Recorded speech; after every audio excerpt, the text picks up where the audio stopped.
And you'll see it at the highest levels of competition is the same way. I mean, it's like, Mm-hmm. Gordon Ryan is a black belt. Well, Mm-hmm. I'm also a black belt. I can tell Mm-hmm. you who would win in a match between me and him. Perfect.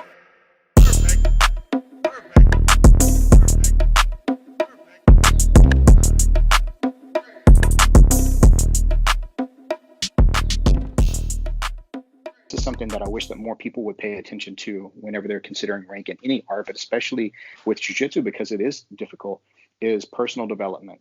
And that sounds a little, even when I say it out loud, it's like a little hokey, like, that's a little too much in your feelings. It's goal based, where it should be like, it sounds a little hokey, but the same reason, like, where, and we'll talk about this in a second, where it comes to like belt rank with kids especially. But there's got to be some level. It's a way of verifying achievement. Yes. Like, I wouldn't expect every kid. Like, I've got some kids that are studs. I had a kid like 2 weeks ago. Well, I guess I say 2 weeks ago, back before the quarantine, who kicked me in the face the other day. I was like, whoa, right? But I can't expect every kid that's also his belt rank to be able to do the same thing. Oh, for sure. So yeah. That's where you'll see belts it kind of get confusing. Yeah, and you'll see it at the highest levels of competition is the same way. I mean, it's like, Mm-hmm. Gordon Ryan is a black belt. Well, Mm-hmm. I'm also a black belt. I can tell you who would win in a match between me and him. It wouldn't take very long, Sure. And so there's lots of different levels to it at all different stages of the game. Now, it's Gordon would win, in case that's it didn't come out the right way or anything. I took it the other way. No, yeah. Okay, okay, got it. But but yeah, I think that for me, personal development, if I get somebody, talking about the guy who can't even walk through the door without hurting himself and tripping over his own feet, and I get that guy able to handle himself in a physical confrontation against somebody just physically his equal, then Sure. that's really accomplishing something. Sure. Absolutely. I have a student who got his blue belt, and not an athletic guy. This is a past student, but I like to use this as a reference because he got it to his blue belt when he started. He's just one of the most unathletic people I've ever seen, ever worked with, and just not coordinated, just difficult time with everything. He got to training, and after a while, probably like 2 years, he was able to really feel. I mean, for him, he felt like an athlete. He felt like he's doing things he never imagined that he could do, and he was tapping people, and nothing he would ever expect. And then he goes to go away to college, and he there's a grappling club up there, just called a grappling club. And he goes in there, and some guys had wrestled before. There was a couple of sombis in there, whatever. And he just gets mopped, just like anybody he hooks up with, just gets mopped, just murdered.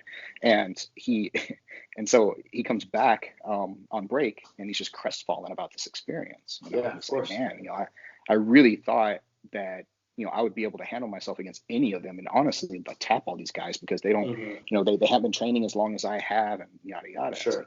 I mean, these guys are coming from wrestling backgrounds. These guys are coming from lacrosse backgrounds, football backgrounds. It's like you don't have to give those athletes as much knowledge to have them access it, and Sure. really There's a level of talent that goes into it too. Yeah, and so my thing to him was, dude, imagine you 2 years prior going up there against those guys. You probably would be literally killed against these guys. And you were able, the fact that you were able to stave some of them off for full rounds without getting tapped is a huge victory in itself. That's so you have to really quantify your victories, and you really have to keep that mindset and perspective with you the whole time, because otherwise you're going to have a short career. It's only going to take a couple of ass whoopings to like just really put you under and decide, okay, this is not for me. Completely steer you away from it as a whole. And I think that happened to a lot of karate Taekwondo guys as well, where they were like, I've got a 3rd degree black belt in karate. I'm going to go into this Muay Thai gym. And right. I mean, people get smoked like that all the time. And I think it's because, as a generalization, we give certain belt ranks so much power, but the people who like really know what they're talking about understand that the belt ranking is so much different person to person. Like, if the person who you mentioned comes into the gym, stumbles over his own feet and hurts himself, like, you're just gonna never give him a belt? Like, how do you keep everybody the same standards when everybody's body is a little bit different, talent's different, the ability to learn is different. Well, and that's the thing, especially because coming from there's never been, just generally speaking, I don't think there's ever been a martial art as performance based as jiu-jitsu, maybe judo, as far as competition against another person to determine your rank. I mean, that's how we got our rank all the time. Yeah. I mean, if I was up for rank, which we never tested, we never did anything like that. It was never formal. It was like hoist would be like, hey, Eli, throw a stripe on your belt. Like you're at this stripe level now. Sure. You're at this belt now. Right. And it was that unceremonious. But there were plenty of times that I would, you'd be rolling with somebody, and if the wrong person caught me, well, I knew I wasn't getting a stripe that day. I'm not. Right. That just like put me back. This guy should not have caught me. And I've been told that. Yeah. I've been told, on your worst day, this person should not have tapped you. Sure. And it's like, yeah, okay, well, maybe this is my worst day. It's like, sure. It's difficult. So for such a performance-based martial art, putting it more into the culture that we have of what we expect and what we think we deserve and everything else.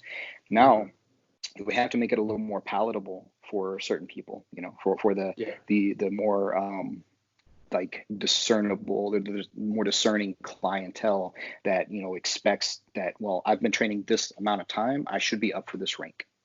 Right. And it's like, man, it's tough. It's really tough because whenever you can see they're just getting mocked with everybody.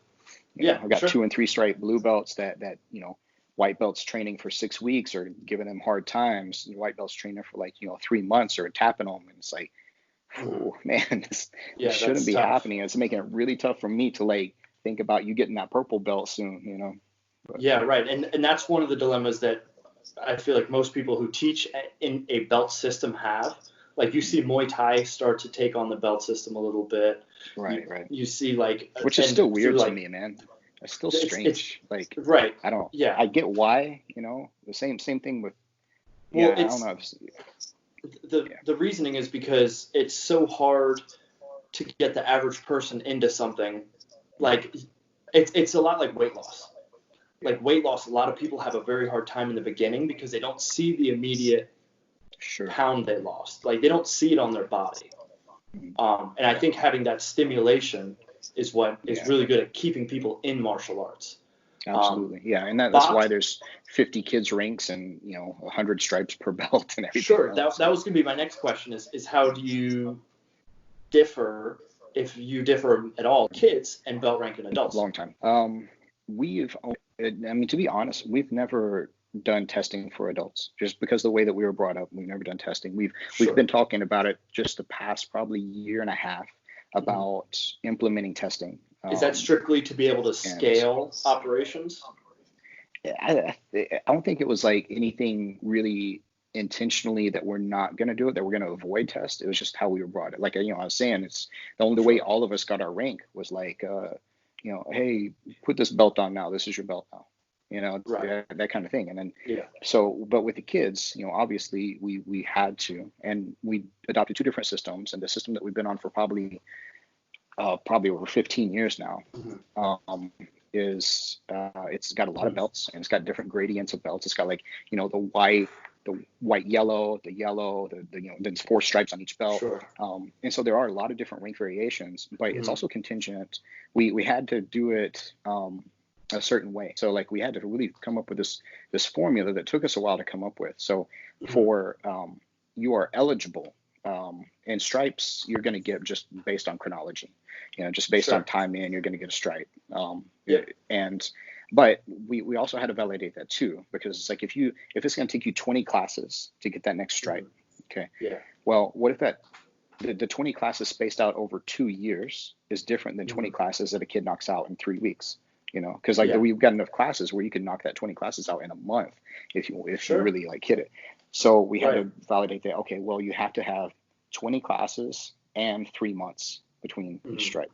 So that way it gives you're attending in a reasonable time frame that you should be able to not just like assimilate the amount of knowledge, but you should be able to like I guess that's it. You should be able to like be exposed to the knowledge and be able to reasonably access it. Sure. Yeah. Apply it in the same setting, like not just like understand it and repeat it, but also be able to apply it too. The translations on a lot of these movements are extremely similar, so you'll see a lot of the same movements. And so that's, you know, when he started pointing this stuff out, because I was doing Kata for a long time from Taekwondo, and I was doing Kata from karate when I was a kid, you know, and it's like, you know, but it was